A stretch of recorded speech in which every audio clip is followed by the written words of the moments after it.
이렇게 제가 준비했습니다.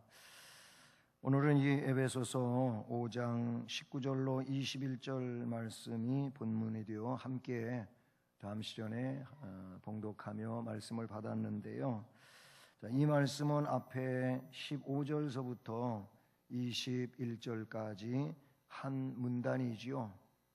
그런데 앞부분에 보면 15절 이하에 그런즉 너희가 어떻게 행할지를 자세히 주의하여 지혜 없는 자같이 말하지 말고 지혜 있는 자같이 하여 세월을 아끼라 때가 악하니라. 그러므로 어리석은 자가 되지 말고 오직 주의 뜻이 무엇인가 이해하라.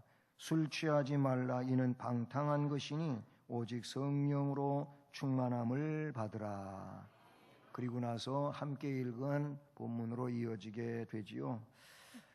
다시 앞에 있는 말씀을 주목해서 보면은 이제 거기 몇 가지, 한 4가지의 내용이 줄을 이루어 나오고, 그리고 본문인 이 19절로 21절 말씀에서 찬송, 감사, 복종 이 3가지의 내용이 나타납니다. 그래서 19절은 끝에 찬송하며, 20절은 끝에 감사하며, 21절은 끝에 복종하라 이렇게 되어 있습니다. 자, 이 찬송, 감사, 복종하는 삶은 앞에 15절로 18절 말씀에 근거를 해보면 찬송하는 삶, 감사하는 삶, 복종하는 삶은 15절을 보면 그것이 지혜로운 자의 삶이라 이렇게 말할 수가 있고, 또 두 번째로 16절 말씀에 근거해 보면은 그것이 세월을 아끼는 삶이 됩니다. 찬송, 감사, 복종의 삶이 세월을 아끼는 삶이 된다. 즉 세월을 제대로 살아가는 사람의 모습이 된다라는 내용이 될 것이고, 그 다음에 세 번째로 17절에 근거해서 그런 자의 삶이 주의 뜻이 무엇인가를 이해하고 사는 삶이다. 또 이렇게 연관을 지을 수가 있고요. 마지막 18절에 근거해 보면 찬송하고 감사하고 복종하는 삶은 성령 충만한 삶이다. 할렐루야. 우리는 찬송과 감사와 또 복종의 삶을 살아감으로써 지혜로운 자의 삶, 세월을 아끼는 자의 삶, 주의 뜻이 무엇인지를 분별하고 이해하는 삶, 성령 충만한 삶을 살아가야 될 줄로 믿습니다. 바울 사도는 이렇게 감각적이고 자극적인 이 시대를 살아가는 우리들에게 더 중대한 교훈을 주고 있는 삶이라고 볼 수가 있어요. 지금 이 시대에는 감각적이고 자극적이지 않으면 별로 사람들이 은혜를 못 받아요. 그래서 어떤 분들은 너무 그냥 감각적인 내용들을 등장시키고 자극적인 내용들을 등장을 시켜서 그렇게 말씀을 전하기도 하는데, 그러다가 보니까 이상한 내용이 되기도 하는 그런 일들이 벌어지기도 하는 것입니다. 여러분, 물론 우리가 이 시대에 감각적이고 자극적인 그런 일이 아니면 별로 쇼크를 받지 않는 이런 상황에 있다지만, 우리 안에서 역사하시는 성령께서는 영적으로 우리에게 감각을 갖게 만들 것이며 우리로 하여금 깨우침을 받게 만들 것이며, 그래서 능동적이고 능력적이고 적극적인 삶을 살게 해주시는 줄로 믿습니다. 이 시대에 역사하시는 성령의 역사, 성령의 그런 능력으로 우리들이 깨달아지고 느껴지고 충만해지기를 주님의 이름으로 축복합니다. 그래서 웬만큼 강한 얘기가 아니면은 별로 반응이 없는 이런 시대라고도 하는데, 그러나 하나님의 말씀은 히브리서 4장 12절에 있는 것처럼 살아있는 말씀인 줄로 믿습니다. 옛날에는 운동력이라 그랬는데 지금 개정판에는 뭐라고 나왔냐면 활력이 있다 그랬어요. 예. 하나님의 말씀은 살아있는 말씀으로, 활력 있는 말씀으로, 그래서 관절과 골수를 찔러 쪼개기까지 하고 영과 혼과 그런 모든 내면의 깊은 것까지라도 그 모든 것을 터치하시고 역사하시는 말씀인 줄로 믿습니다.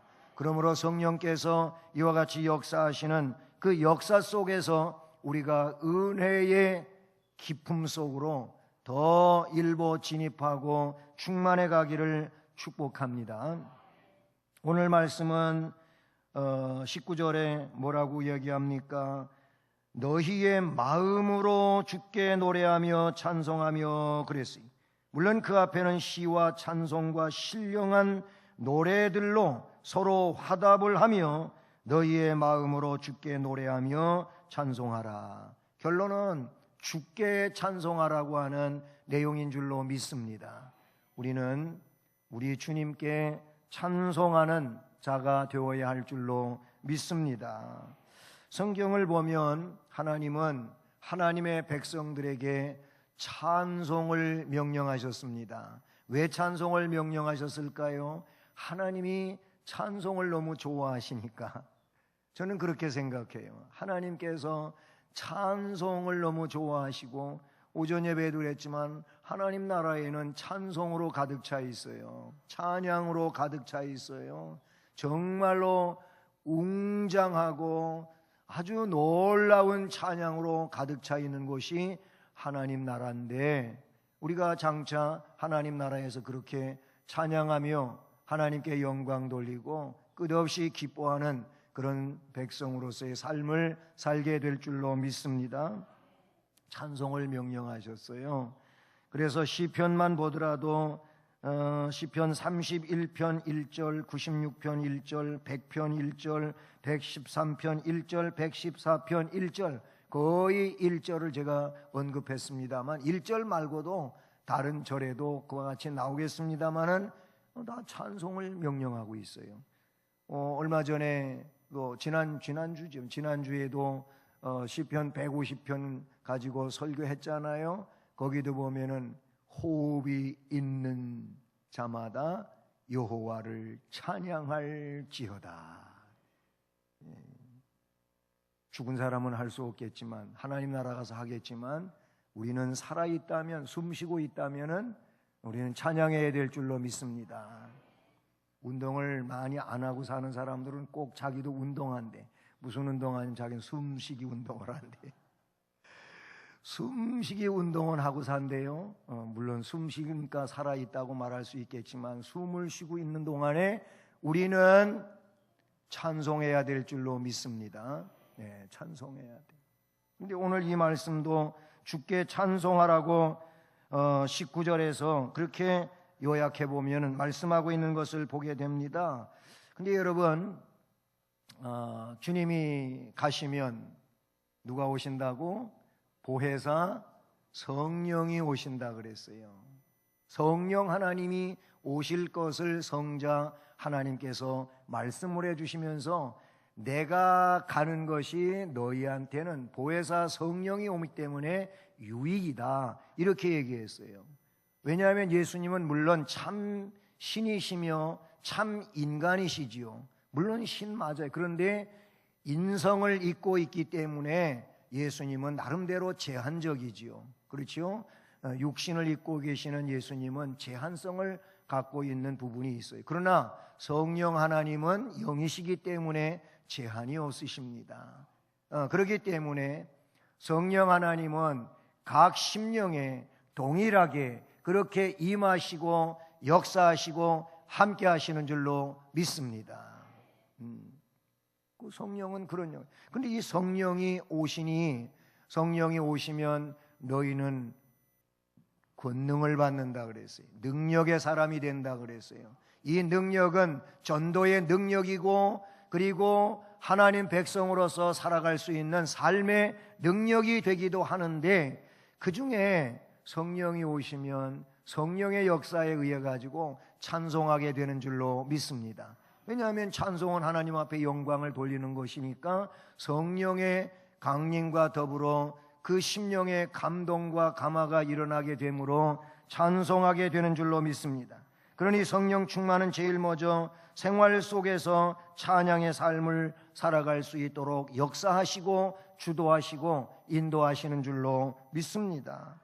찬양은 참된 기쁨의 표현일 것이며 그리고 하나님께서 요구하시는 열매에 속한다고 볼 수 있는 것이죠.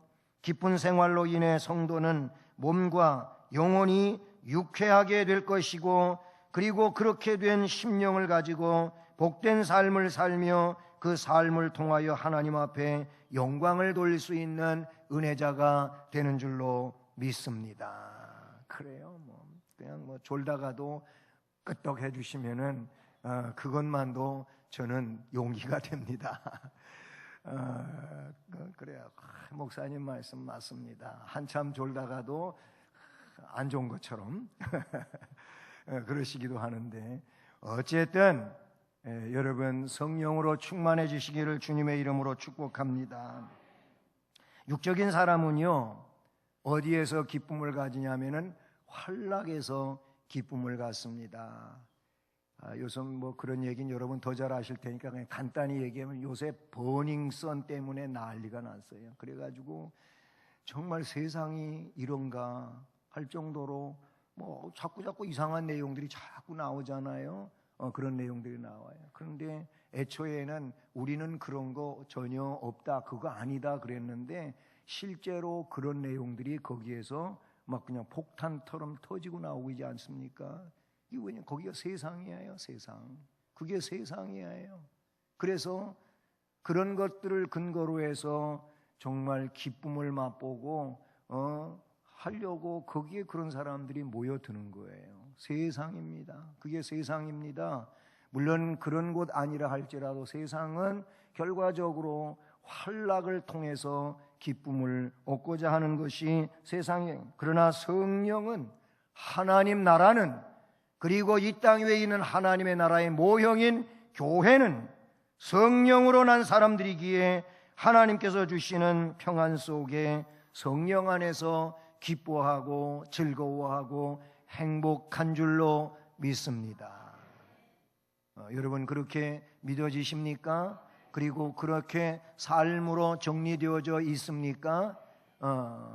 사람을 보며 세상을 볼 땐 만족함이 없었네. 그런데 나의 하나님 그분을 뵐 땐 나는 만족하였네. 할렐루야. 동남풍아 불어라, 서북풍아 불어라. 그것 때문에 가시밭에 백합화 가시에 찔려가지고 향기는 더 진동한다며. 세상을 볼 때는요, 사람을 보고 세상을 볼 땐 만족함이 없지만 그 내 주 하나님을 뵐 땐 우리는 만족하게 되는 줄로 믿습니다. 그 왜 그렇습니까? 하나님이 우리의 전부이기 때문에 그렇습니다. 할렐루야. 그래요. 성령 충만한 자의 입은 세상 즐거움을 노래하는 대신에 살아계시고 참되신 하나님께 영광을 돌리는 찬양을 토하게 되는 줄로 믿습니다. 여러분 우리가 알고 있는 것처럼 사무엘상 16장 23절 보니까 사울 왕이 악신에 사로잡혀 가시고 미친 짓을 합니다. 미쳤어요. 악령에 들려가지고 미쳐가지고 제정신이 아니에요. 그런데 이렇게 악신에 사로잡혀가지고 제정신 아닌 그때에 이 악신을 쫓아줄 수 있는 게 뭐냐 하고 그 장관들이 알아보니까 찬양이었어요. 찬양. 할렐루야. 그러면은 그렇게 능력 있는 사람이 누구냐 해갖고 뽑힌 사람이 다윗이었어요. 목동 양을 치면서 시간 하나님 앞에 수금을 타면서 딩딩딩딩딩딩딩 해가면서 찬양을 하는 거예요. 다윗이 그때 여호와는 나의 목자시니 했다니까는 여호와는 나의 목자시니 내가 부족함이 없으리로다. 나로 하여금 푸른 풀밭에 눕게 하시며 잔잔한 물가로 인도하여 주시네. 알고 계시잖아요. 시편 23편 다 했어요 지금. 그렇게 했는데 다윗이 그때 한 거예요. 그 곡조는 아니었겠지만은 그때 한 겁니다. 그런데 그게 별거 아닌 것 같지만은 악신, 사울에게 붙어있는 악신이 다윗이 수금을 타기만 하면은 물러갔어요. 쫓겨갔어요. 도망갔어요. 할렐루야. 예? 그 사울에게서 악령이 수금으로 찬송을 하니까 한 길로 왔다 7길로 꽁지 빠지게 도망간 이 내용이 나오고 있습니다. 바울과 실라는 옥에 갇혔어요. 복음 전하다 옥에 갇히고 그냥 갇힌 것도 아니고 매 실컷 맞고 정말 떡판 치듯이 그렇게 매를 맞은 거예요. 그래 뭐 살이 터지고 여기저기 막 쑤시고 아프고, 여러분은 조금만 어디 부딪혀가지고 아파가지고 병원 가고 그러는데 그렇게 매 맞았으니 얼마나 고통스럽게. 그런데 밤중쯤 되어서 뭐 했어요? 기도하고 찬송하고, 기도하고 찬송하니까 어떤 역사가 일어났습니까? 옥토가 막 지진이 났어요. 그래가지고 막 땅이 흔들리고 옥문이 그냥 덜컥덜컥덜컥 하더니 열려버리고 다 나아갈 수 있는 그런 상황이 되었습니다. 하나님께서 역사하신 줄로 믿습니다. 이것은 찬송하다가, 기도하다 찬송하다가 하나님께서 이루어 주신 축복의 일인 줄로 믿습니다. 그러니까 우리가, 여러분, 주님께 찬송하면 복이 되는 줄로 믿습니다. 찬송하면 악신도 떠나가고, 찬송하면 묶인 것도 풀어지고, 문도 열리고. 뭔 생각하셨어요? 그냥 그렇게만 다 됐으면 좋겠다 그러셨습니까? 찬송하십시오. 기도와 찬송으로 그렇게 신령한 은혜를 열어가기를 주님의 이름으로 축복합니다. 시편 150편 6절, 호흡이 있는 자는 다 찬송해라고 했으니까 죽기 전까지는 찬송하며 삽시다. 찬송하며 살아야 돼요. 그 다음에 오늘 말씀은 범사에 감사하라 그랬어요. 이것은, 범사는 뭐예요? 모든 일이에요.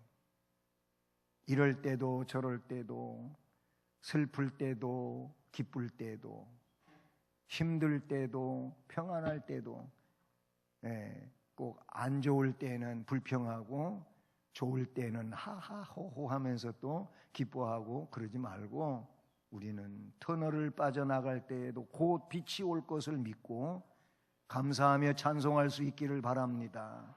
어두운 이 세상, 힘든 이 세상을 살아가다가 주께서 하늘에서 오라 하시면 그 세상의 빛이 소용없는 하나님이 친히 빛이 되신 영광의 나라에 갈 것을 소망하면서 찬송하고 갈 수 있기를 주님의 이름으로 축복합니다. 그래, 오늘 말씀에 범사에 우리 주 예수 그리스도의 이름, 그 이름으로 항상 아버지 하나님께 감사하며, 우리 주 예수 그리스도의 이름으로 항상 아버지 하나님께 감사하며 그랬어요. 이 비슷한 짧은 말씀이 어디에 있나요?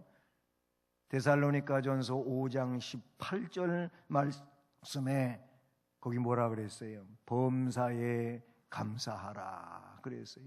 항상 기뻐하라, 쉬지 말고 기도하라, 범사에 감사하라. 이는 너희를 향하신 하나님의 뜻이니라. 그렇게 말씀하고 있어요. 하나님의 뜻이 그렇게 범사에 감사하는 거, 항상 기뻐하는 거, 쉬지 않고 기도하는 거, 이것이라고 말씀해 주셨습니다. 하나님의 뜻대로 사는 것이 복인 줄로 믿습니다. 하나님의 뜻대로 살지 않는 것이 불법이고, 불법은 무서운 내용이 될 수밖에 없다고 성경은 말씀해 주고 있습니다. 성령 충만한 자의 삶은 감사하는 생활인 줄로 믿습니다. 감사의 정도에 따라서 신앙은 평가될 수밖에 없다고 볼 수 있어요. 감사를 충만하게 하는 사람은 충만한 신앙일 것입니다. 감사가 아주 인색한 사람은 그 사람은 인색한 신앙일 수밖에 없다고 그렇게 평가할 수밖에 없는 거 아니겠습니까? 우리는 감사하는, 그래서 충만한 신앙인으로서의 그런 은혜가 있기를 주님의 이름으로 축복합니다. 고난 중에서도 슬픔 가운데서도 감사하는 것은 성숙한 믿음이고 승리하는 귀한 믿음이 되는 줄로 믿습니다. 우리는 개인에 대하여 성경에 아주 길게 기록한 내용이 욥기서 아니겠습니까? 욥기는 우리에게 인내를 가르쳐주는 책인 줄로 믿습니다. 그렇게 부요했던 모든 것 다 하나님께서 없어지게 하셨어요. 하나님께서 걷어가신 거예요. 물론 사탄의 그런 계략에 의해서 네가, 하나님은 욥을 인정하시니까 가서 네가 해봐라. 재산 때문에 하나님 섬기는 것 같지 무슨 재산 다 뺏으면 그 사람도 하나님 불평하고 원망할 겁니다. 그랬어요. 그래, 그럼 해봐. 그래서 막 하루아침에 다 잃어버렸잖아요. 그렇죠? 그 많은 낙타도 양도 소도 다 없어졌어요. 예, 그리고 집도 무너지고 아들, 딸도 다 죽고 뭐 이런 상황이 됐어요. 세상 말로 말하면은 알거지가 됐어요. 알거지가. 예, 그런 상황이 됐어요. 그 다음에 또 몸이 병들었어요. 아내도 그런 욥을 향하여 위로는커녕 오히려 욕하지요. 이런 상황이에요. 그때 욥은 뭐라고 이야기합니까? 내가 모태에서 알몸으로 나왔지 않느냐. 또 하나님께 갈 때에도 가지고 가는 것 없이 알몸으로 가는데 주신 이도 여호와시고 걷어가시는 이도 여호와시니 여호와의 이름은 찬송을 받으실지로다 그랬어요. 그게 그렇게 말씀하고 있어요. 이렇게 그 어려운 상황 가운데서도 욥이 범죄하지 아니하고 하나님을 향하여 원망하지 아니했다고 기록하고 있습니다. 우리는 본받아야 될 줄로 믿습니다. 뭐 있을 때는 너무 좋고 없으면은 그냥 맥도 없고 힘도 빠지고, 지갑이 두둑지 않으면은, 카드가 없으면은 완전히 다 세상 잃어버린 것처럼 절망적이고 그러지 않기를 바랍니다. 다 없어져도 영생의 천국은 나에게 있는 것이고 하나님은 나와 함께하는 것인 줄로 믿습니다. 그래요. 범사에 감사할 수 있기를 바랍니다. 어쩌면 이것이 성령 충만한 자의 지혜로운 삶의 자세가 아닐까요? 범사에 하나님 아버지께 감사하며 살아갈 때 하나님께서는 감사의 조건이 생겨나게 하실 것이고 감사의 삶을 살아갈 수 있도록 역사하실 줄로 믿습니다. 아멘. 마지막 한 가지는 피차 복종하라고 하십니다. 오늘 말씀 끝절 21절은 그리스도를 경외함으로, 주님을 경외함으로 피차 복종하라. 우리 주님을 경외하기만 하면은 복종하는 심령으로 세워질 수밖에 없습니다. 주님을 제대로 경외하지 않으니까, 하나님을 제대로 경외하지 않으니까 결국 서로 복종하는 일을 살아가지를 못하는 거예요. 오늘 새벽 예배 때도 시편 112편 말씀 가지고 하나님을 경외하는 자는 흑암 중에 막 빛이 일어나고 자녀가 복이 되고 놀라운 은혜의 역사가 있다는 것을 설교했었는데, 여러분 하나님 경외하면 하나님께서 책임져 주실 줄로 믿습니다. 경외하는 것은 순종이에요. 순종. 노아가 하나님 경외하는 백성이었기 때문에 하나님 명령에 절대 순종해가지고 그 오랜 기간 동안 방주 만드는데 끝까지 했어요. 하다가 이건 뭐 30년 동안 했는데도 똑같네. 50년 했는데 이거 아닌 것 같네. 이러지 않았다는 거예요. 그냥 하나님 말씀하셨으니까 언젠가는 그와 같이 역사하실 걸 믿고 그냥 순종하며 갔다는 거예요. 하나님 경외는 순종이라는 거예요. 순종을 통하여 경외를 증명할 수 있기를 주님의 이름으로 축복합니다. 그런 사람들 오늘 말씀에 그리스도를 경외함으로 피차 복종하라 라는 것이 결국은 뭐예요? 하나님이 기뻐하시는 삶이 되는 줄로 믿습니다. 복종은요, 존경하기를 서로 먼저 하고 자기보다 남을 낮게 여기는 겸손한 태도에서 나올 수 있는 것이라고 볼 수 있지요. 겸손은 그리스도를 경외함에서 비롯되기 때문에 바울 사도는 빌립보서 2장에서 너희 안에 예수 그리스도의 마음을 품으라 이렇게 말씀해 주신 줄로 믿습니다.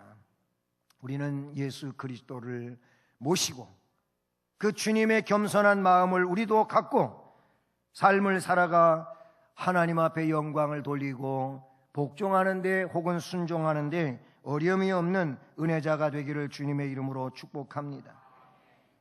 거기 말씀을 제가 읽어드리면 그러므로 그리스도 안에 무슨 권면이나 사랑에 무슨 위로나 성령의 무슨 교제나 긍휼이나 자비가 있거든 마음을 같이하여 같은 사랑을 가지고 뜻을 합하며 한 마음을 품어 아무 일에든지 다툼이나 허용으로 하지 말고 오직 겸손한 마음으로 각각 자기보다 남을 낮게 여기고 각각 자기 일을 돌볼 뿐더러 또한 각각 다른 사람의 일을 돌보아 나의 기쁨을 충만하게 하라. 너희 안에 이 마음을 품으라. 그리스도 예수의 마음이니 그는 근본 하나님의 본체시나 하나님과 동등됨을 취할 것으로 여기지 아니하시고 오히려 자기를 비워 종의 형체를 가지사 사람들과 같이 되셨고 사람의 모양으로 나타나사 자기를 낮추시고 죽기까지 복종하셨으니 그 십자가에 죽으심이라. 할렐루야. 이러므로 하나님이 그를 지극히 높이셨다고 말씀하고 있습니다. 아주 이름 위에 뛰어난 이름을 갖게 하셨다고 말씀해 주셨습니다. 하늘에 있는 자들, 땅에 있는 자들, 땅 아래에 있는 그러니 모든 자들로 하여금 그 앞에 무릎을 꿇게 하셨다고 말씀하고 있습니다. 그분이 예수 그리스도 즉 구세주임을 입으로 시인할 수 있도록 해주셨다고 하셨습니다. 궁극적으로 그리하여 하나님 앞에 영광을 돌리게 하셨다고 말씀하고 있는 것입니다. 사랑하는 여러분, 우리는 오늘 말씀처럼 마음으로 주께 찬송할 수 있기를 바랍니다. 여기서 마음으로는 그냥 소리내지도 말고 하라는 그런 의미가 아니고 진심을 담아서 마음을 거기에 쏟아서 하나님을 찬송하라고 하는 의미인 것이죠. 시와 찬송과 신령한 노래를 마음으로 주께 찬송할 수 있기를 축복합니다. 범사에 주의 이름으로 아버지 하나님께 감사하며 찬송할 수 있기를 바랍니다. 그리고 겸손함으로 그리스도를 경외하며 피차 복종하며 찬송하는 은혜자가 되기를 주님의 이름으로 축복합니다. 사랑의 하나님 아버지 감사